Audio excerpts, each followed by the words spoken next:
A theater director gathers a troupe of actors to celebrate the 150th anniversary of their small town. Listen as we chat about the movies that Warner Brothers dumped on YouTube, How You Say Missouri, and the best actor in Red, White, and Blaine. Then we find out if Waiting for Guffman stands the test of time.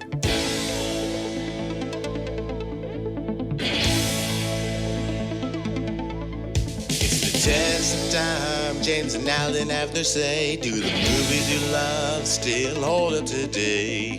James says Gladiator with a glutton. Alan says as a father, blah blah. It's the test of time, James and Alan have their say. Do the movies you love still hold up today? Test of time, James and Alan have their say. Do the movies you love still hold up today? Hello, everybody, and welcome to the Test of Time. My name is Alan Noah, and joining me is my Corky St. Clair, James Brief. I think I'm honored because Corky St. Clair is a brilliant artist, in my opinion. Okay. So I'm going to take it. I've wanted to do this movie on the podcast for a really long time, and then watching last week's movie, Little Shop of Horrors, Christopher Guest shows up. He's on screen for 30 to 45 seconds. But I was like, oh, Christopher Guest, that's a sign. We really got to do Waiting for Guffman. And then there was this other sign.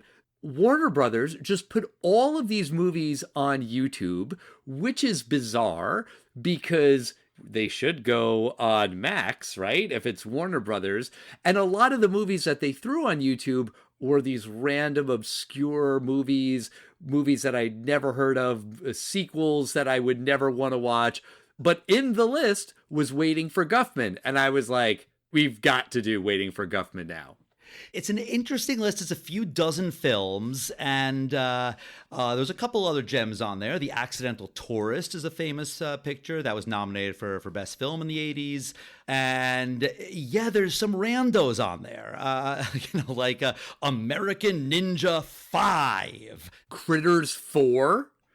Flight of the Living Dead, Outbreak on a Plane. I mean, like, what the fuck? Yeah, it's a really weird list of films. And why exactly did Warner Brothers release all these films at once? Some people think that Warner Brothers is perhaps making a goodwill gesture to the public because they've had a little bit of backlash in the last year or so, were a couple films that wound up being shelved.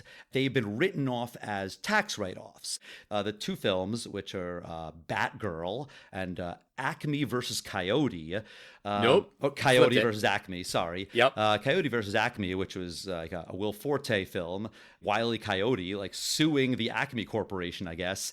But apparently nobody can ever see these films. Well, Will Forte did see it. They had a so-called funeral screening for some of the people who worked on the movie, including Will Forte, John Cena, and that kind of led to Will Forte talking more about it, that, hey, if I saw it and it was garbage, I'd admit it, but it's actually really good. And he's kind of making the rounds now because he's in that new Amy Schumer movie, Kinda Pregnant. So he was doing some press interview about that movie.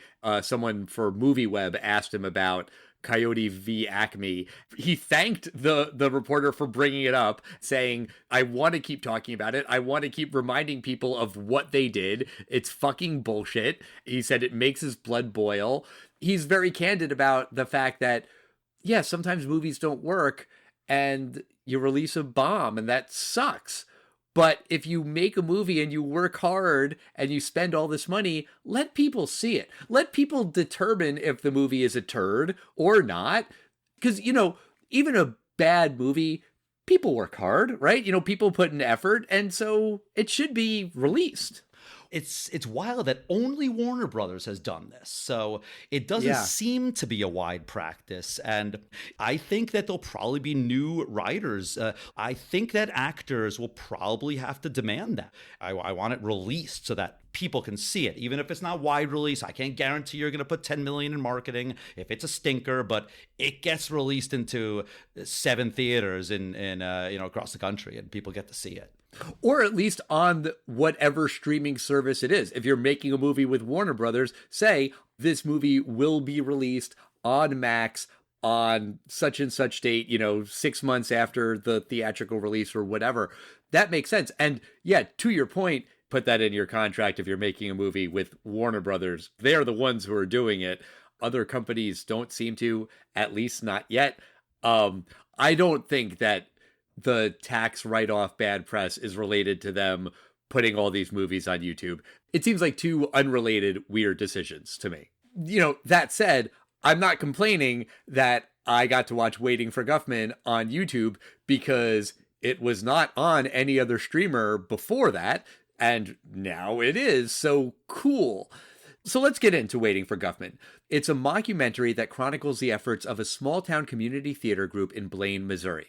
Led by the eccentric director Corky St. Clair, the group prepares a stage musical called Red, White, and Blaine to commemorate the town's 150th anniversary. Corky recruits a cast of locals, including travel agents Ron and Sheila Albertson, dentist Dr. Alan Pearl, Dairy Queen employee Libby Mae Brown, mechanic Johnny Savage, and retired taxidermist Clifford Woolley. They're not terribly talented, and the production has a shoestring budget, but Corky believes the performance is destined for greatness. So he invites a Broadway producer, Mr. Guffman, to attend the show. When Johnny pulls out of the performance at the last minute, Corky takes his place. Mr. Guffman never shows up, but Corky and the rest of the cast continue to pursue their dreams of being actors. So when this movie came out, it couldn't have been a blockbuster hit, right? I was surprised. The film was made for only a few $1 million. I saw up to $4 million. It was released on January 31st, 1997. Incredibly indie. Like, I saw the opening weekends, like $60,000, $70,000. But eventually it made $3 million in the box office. And it's actually the number 11 on Box Office Mojo of the top mockumentaries of all time. Can you name the other 2 mockumentaries we've done on this podcast? Well, the obvious one is This Is Spinal Tap. Right. If you're going to say the gods must be crazy, I think that's a stretch. No, absolutely not. This one was a political mockumentary. Oh, Bob Roberts. Yeah. That was a mockumentary, like with the to-camera confessionals and things like that? Oh, yeah, definitely a mockumentary. Number 1 and number 2 are Borat and Bruno. Do you think those are mockumentaries? I feel like they're satirical foreign films, but it doesn't have that like talking heads, and it doesn't have that mockumentary style, a documentary style rather. To me, yeah, you need to have the two-camera confessionals for it to be a mockumentary, but my perception of that is because of the TV shows, The Office, Parks and Rec, Modern Family. There are documentaries that don't have that. So maybe Borat and Bruno would count if they're a different style of mockumentary. I mean, I guess you're kind of really parsing the terminology there. Right. And I honestly, I haven't seen Borat or Bruno, so I don't really feel qualified to answer that question. But when I think of mockumentary movies, setting aside the TV shows, I think of Christopher Guest. He had a main trinity of them, Waiting for Guffman, Best in Show, and A Mighty Wind. I know he did a fourth one for Netflix called Mascots. That got horrible reviews. I've never seen it. But I was even debating doing those 3 movies together on the podcast. I don't remember if I talked to you about this or if this was just a debate I had in my head, but I was like really, really wrestling with, should we do them back to back to back? I decided against it because I thought maybe we would just end up comparing them too much and maybe get sick of the format or whatever. And they're not related. I mean, they have the common DNA. Christopher Guest directed. They were written by Christopher Guest and Eugene Levy, a lot of the same actors. But I don't know. I felt like, let's space them out. I agree with that. I don't think doing 3 of these in a row, I don't think they're too different. I mean, obviously very different topics, but I think they are too similar. Sure. This September would be the 25th anniversary of Best in Show. Maybe we'll do the movie then. This is like one of those films that we've seen where You get to watch the origin story. You really, really see the DNA of what, say, Best in Show would eventually be. I had seen this once before. Had you ever seen this film? Yes, I've seen it before. It might have been after I saw Best in Show. I think Courtney and I saw Best in Show and loved it, and then maybe went back and saw Waiting for Guffman. Like, oh, let's go and see his first movie. It's not the first movie that Christopher Guest directed, but the first mockumentary that he directed. Well, when the movie starts, there's a lot of background about the 150th anniversary of Blaine, the small town meeting where they're talking about the anniversary. Definitely now makes me think of Parks and Rec. Absolutely. Where it's just like these small town bureaucrats. I love when they're talking about the security. One guy says, oh, we need to have a guy with a rifle here, here, and here because of what happened at the pie eating contest last year. All the rest of them were like, I don't think we need to have that many guys with guns. He means sharpshooters on the rooftops. Like, right. This is hysterical. But they'll show some chuckwagon, pioneers going out west. And there's a really funny story about that. It's like, they wanted to go out west and they assumed they were in California. They just couldn't see the ocean because it was like foggy or something. The guy smelled the salt water. Exactly. I like where the one woman who's related to the town founder says that she understands how the Kennedys feel. And a lot of the joke is this is small town people. And there is a little bit of an element of, is this movie punching down? Some people think that the movie is kind of mocking small town Americana people. I think that that's a fair criticism, but I think really what it's doing is mocking the sort of way that people overinflate themselves or their town, or they have just these wildly big ideas that, come on, that's ridiculous. You know, like you're in a small town in Missouri and you have pride in your town and that's great, but no, you are not like the Kennedys. Come on, that is just preposterous. Exactly. And that woman who said she feels like a Kennedy, her name is whatever. Gwen Fabin Blunt. I'm sorry. So it's founded by the Fabins. Blaine Fabin. Yeah, Blaine Fabin. And it's like, I don't give up the last name Fabin. When you're a Kennedy in Massachusetts, you keep the name Kennedy. Although maybe not anymore. Yeah, it's not the same as it used to be. Way to go, RFK. But let's talk about Corky a little bit, because Christopher Guest is really good at playing a wide range of characters. His character in Princess Bride is nothing like Corky. His character in Best in Show, the guy from Spinal Tap and Mighty Wind, like they are all radically, radically different people. But what did you think of Corky? I think he's a wonderfully self-important person. And I think in any field you go into, I'll tell you, whether it's medicine or whether it's anything else, there's people that they might have some semblance of talent or experience in something. The people that have this delusions of grandeur about themselves, about their destined greatness, and they could be annoying too. Everyone knows the person that takes Psych 101 and then they start like analyzing everyone like a psychologist, like, oh God, you roll your eyes because they have a little bit of experience and some of the stuff they're saying is true. That sometimes is the feeling I get from the Albertsons and Corky, that they're not wrong, they know more than me, but there's comedy in there. Right. The joke of Corky is that, yeah, he is self-righteous. He thinks he knows everything about showbiz when he is a failed off Broadway producer. There is also the joke that he is a clearly closeted gay man. And he has this wife who no one has ever seen. He talks in the kind of stereotypical gay voice, and, you know, he likes musical theater. Look, there are gay men who work in musical theater. That's true. So like that as a stereotype, I can kind of look past. Some of the other things are a little crappier. I think the worst thing is the fact that he is very clearly interested in Johnny Savage, and he actively recruits him to be in the show just because he has a crush on him. There is an element of punching down here with this character. It's not as bad as it could be. It's not a ton of gay jokes. It's not like openly mocking him the entire movie because he's gay. There are some jokes in there that, ha ha ha, he's buying pantyhose for his imaginary wife. But I think that there's more to it than just that.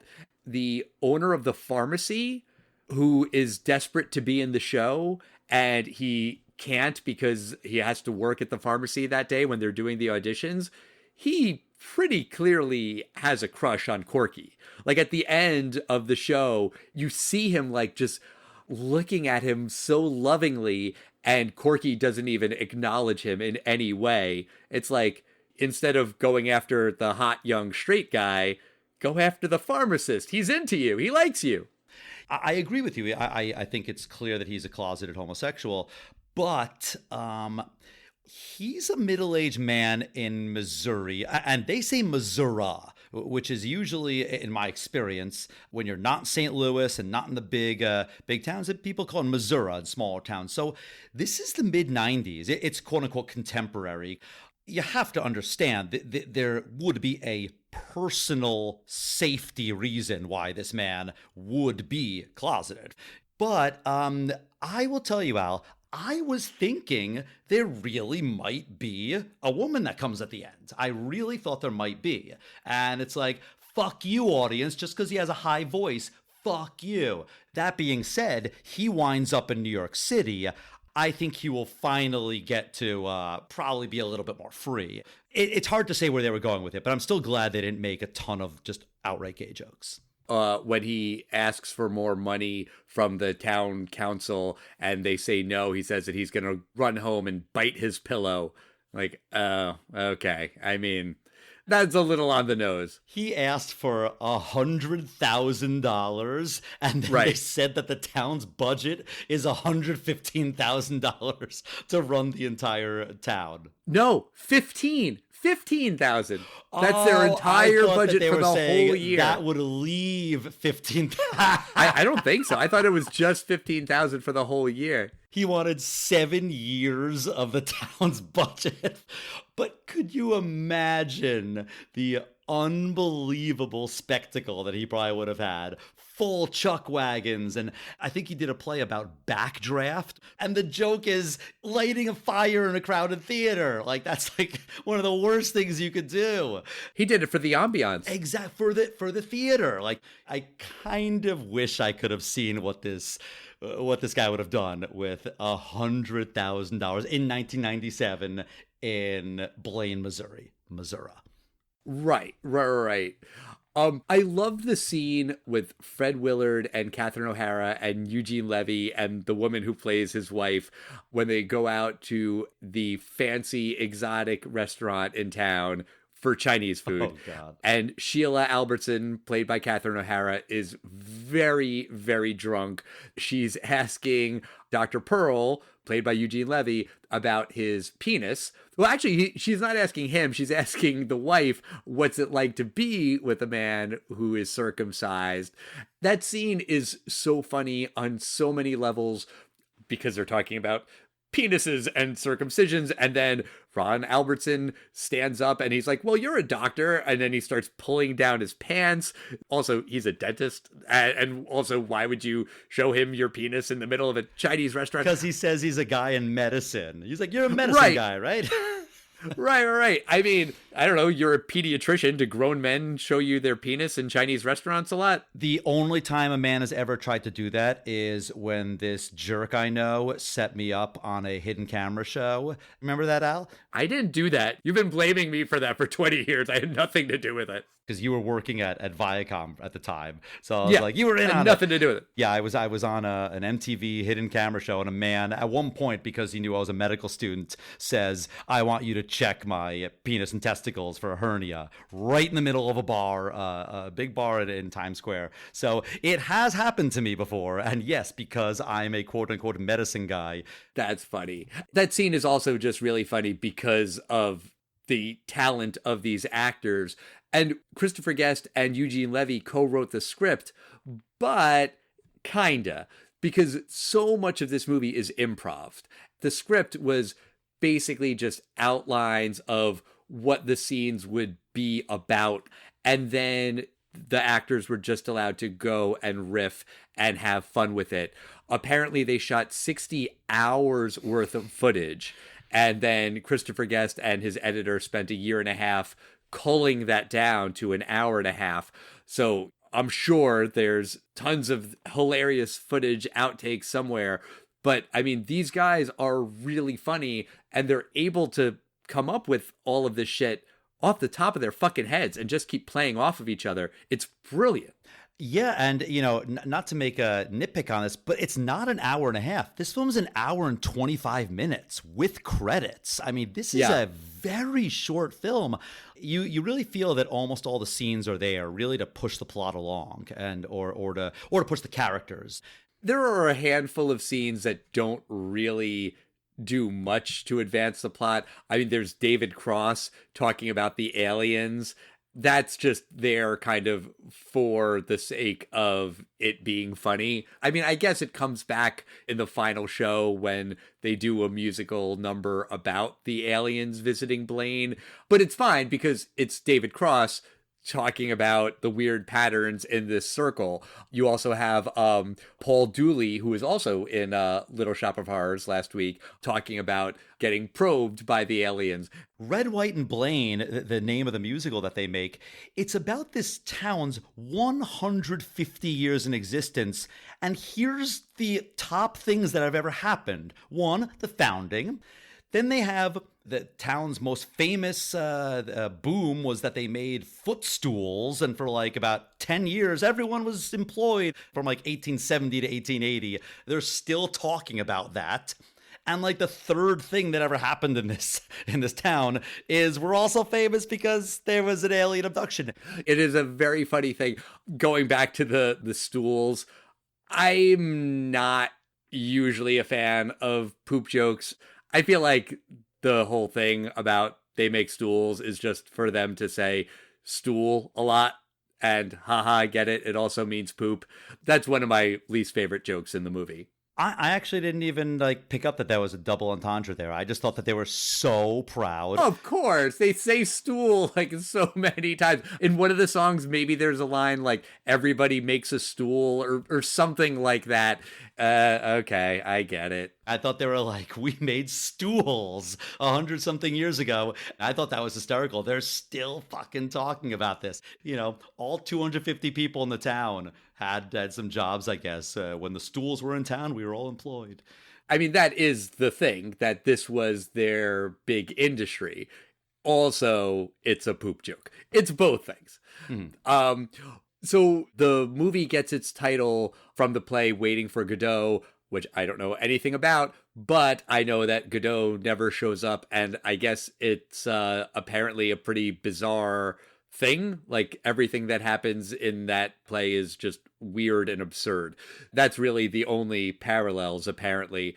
But yeah, Guffman doesn't show. A guy sits in that seat, and he's just a random person. He is not Guffman.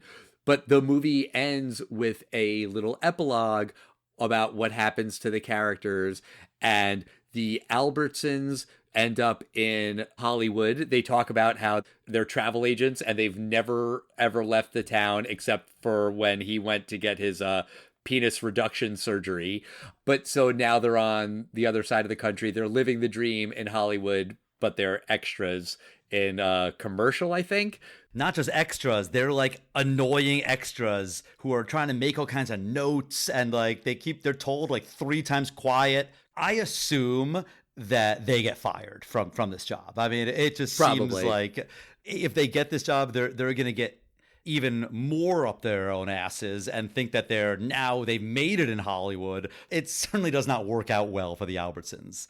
No. Dr. Pearl, he winds up moving to Miami Beach because the Albertsons talked about all Miami Beach. And Miami Beach, that's the most exotic thing that they could think of in the world from Missouri. And he winds up working in like an old folks home. But he also seems to be getting such a kick out of it. There's this weird joke about Eugene Levy. His audition is pretty atrocious. And after he leaves, I thought that they were going to go, ooh, that was awful, but we got really no one else to go with. So we'll make Dr. Pearl work. And after he leaves, they're all like, wow, that was so good. No, not all of them. Bob Balaban's character is like, what the hell? And I love Bob Balaban. He is so funny in all of the Christopher Guest movies. He doesn't always have a huge role, but he is just so fucking deadpan and hilarious, and I love him, and he is a treasure. He's the straight man in this film. I don't mean straight man as in heterosexual. I mean, in a world of crazy people, he has the intelligence to try to pull Corky to the side and be like, he tries to whisper, and Corky's like, no, speak loud. I don't think we should. He's a smart person. He's the man that kind of is a little with it. He's great. He's also great on Seinfeld, by the way. Not that you would have seen that. And in Severance, season 2. I have not seen that. But I do love the idea that within Dr. Pearl's mind, it is a good idea for him to give up what seems to be a thriving dental practice to pursue this ridiculous career. I don't know if Alan Pearl opens up a practice in Miami. I think this is what he does from now on. I think that's implied. The saddest thing that happens in the epilogue is Libby May, the Parker Posey character, because she was working at the Dairy Queen in Blaine, and now she's working at a different Dairy Queen in Alabama because her dad got out of jail, because after all, he didn't even kill no one. He just destroyed all that property. You don't get any more backstory, but it's just so heartbreaking, because when Corky was talking about Guffman and maybe the show would go to Broadway, she was like, I looked it up, and Manhattan, it's an island, and they have so many people there, and I just want to go there and meet Italian men and watch TV with them. And like, it's heartbreaking that that's all she wants to do in Manhattan, and it's just even more heartbreaking that she just ends up at a different Dairy Queen, and she has this dream of making a healthier ice cream shake that is gonna go nowhere. And the irony also, at least from the auditions, I think she's the only one with any real talent. She's a decent singer. She can dance well, and she's an attractive young woman. You liked her audition? Compared to the others, I'm saying she's the only one that had even a semblance of talent on there. Because the Albertsons are terrible. Eugene Levy's character, Alan Pearl, is terrible. I think the Albertsons are more talented than Libby May. I thought that of any of those people, if they were going to make it in Hollywood, I think Libby Mae Brown had the best opportunity. She's a young, attractive woman. I think between Corky and Pearl and Albertsons and Johnny Savage and the taxidermist, I think she's the only one that may have actually landed a real commercial role or something. Actually, you know what? I disagree. The taxidermist as the narrator, he's good. You're right. He's got the voice. He's playing a country bumpkin, but he plays it really well. I think he's probably the best in Red, White, and Blaine. You have a very good point. Yes, I do agree that he's really good at that role. Yeah. But yeah, then the movie ends with Corky in New York, and he's back where he wants to be. He's auditioning for a My Fair Lady revival put on by the real Mr. Guffman, who we never see. As he's talking about how he's dropping his H's for the role, it's like, oh, you're not going to get this part. But hey, be in New York, do off Broadway shows, if that's your passion, whatever. But then he says that he opened a store of memorabilia. And I mean, it's funny that he has, Brat Pack bobbleheads and My Dinner with Andre action figures and things. But I feel like that is extra heartbreaking because, man, Manhattan real estate, whatever he's paying for in rent for that store, that's going to go under quick, and he's going to lose all of his money. I was thinking the same thing. Right? Like, just being an out-of-work actor, he'll be poor and he'll have a small apartment and whatever. But yeah, that store, that's going to really bankrupt him. Yeah, that's probably the only joke that is dated. If you're not of a certain age, you won't necessarily know Anthony Michael Hall and Andrew McCarthy. And also, he makes a very funny joke about how he's selling lunch boxes for children, because it was a big deal for like a first grader, kindergartner, what you were going to have on there. Was it going to be Transformers or was it going to be Smurfs? And he has very, very adult, specifically, he talks about The Remains of the Day, which is a very like artistic film. I've never seen it, but the fact that he's talking about how the kids will really go crazy for this, it's ridiculous, and it's funny. But if you don't get the reference, you might not even know it's real. But that was the only joke in the whole film. I think I noted as like a test of time thing. All right. Well, you know what? That will lead me right into my question of you, James. Do you think that Waiting for Guffman as a whole stands the test of time? I do. I think the movie's great. It's wonderful. And I laughed at a lot of parts. But it's like I said in the beginning, this is the origin story of the Christopher Guest ensemble. I think if you look at a film like Best in Show, that's a much more polished film. I haven't seen that film in a long time, so I won't necessarily say if it's better or not. But I think this film is fantastic. I'm glad it's not 2 hours. I think that would have been really detrimental to this film. I think this is a wonderful film. I would see it again. I think I would pick the right group to watch it with, because it's not for everyone, but for me it totally works. If you like this style, if you're good with improv and these eccentric characters, your Fred Wards, Eugene Levy's, Catherine O'Hara's, you're gonna have a great time with this. Fred Willard, you said Fred Ward. Oh, Fred Ward. I know who you mean. Fred Ward, we reviewed in Tremors, and that's an entirely different film. But Fred Willard. These are really, really talented, brilliant actors. Parker Posey. I've always thought she should be a bigger star than she is. There's another film of hers I want to review at one point called Josie and the Pussycats. We'll get to that one. So I really like this film. I think it's fun. It's free, everyone. You might as well see it on YouTube if you have any interest in it. It's 85 minutes. Yes, for me, it stands the test of time. What do you think, Al? I think it stands the test of time. I think this movie is very, very funny. I laughed out loud many, many, many times. I love This Is Spinal Tap, and I love Best in Show and A Mighty Wind. And I think that this kind of humor just works for me. I think the character stuff is timeless, right? Making fun of people who take themselves too seriously, making fun of people who just have these big dreams, but not the talent to back it up. And, these people who are just socially awkward, and, the travel agents who've never left town, the dentist who thinks he's hilarious when he's really not, and the dentist's wife who just doesn't like socializing with people. There's just so much humor in all of it. I do think that the way that Christopher Guest portrays Corky is insensitive by today's standards. And I think that if he were to bring the character back, there would be some more changes. Not that you can't make fun of him as a gay man, but I think you would not make fun of him because he's gay in the same way. There's a handful of jokes that I think you would just have to remove or change. But this is a very funny movie, and I'm already just kind of chomping at the bit to do Best in Show and then A Mighty Wind.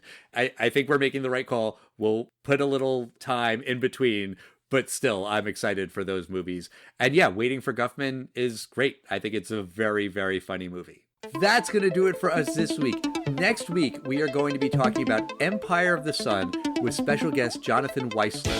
He's coming back on the show to talk about this Steven Spielberg-directed movie, and I'm really excited to have Jonathan back on the show. Oh, yeah.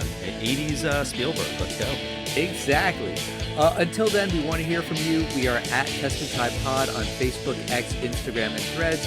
Write to us. Let us know what you think about mockumentaries, about Christopher Guest, about Blaine, Missouri, about all of these things. We love hearing from you. And we'll see you next time, everyone. Bye.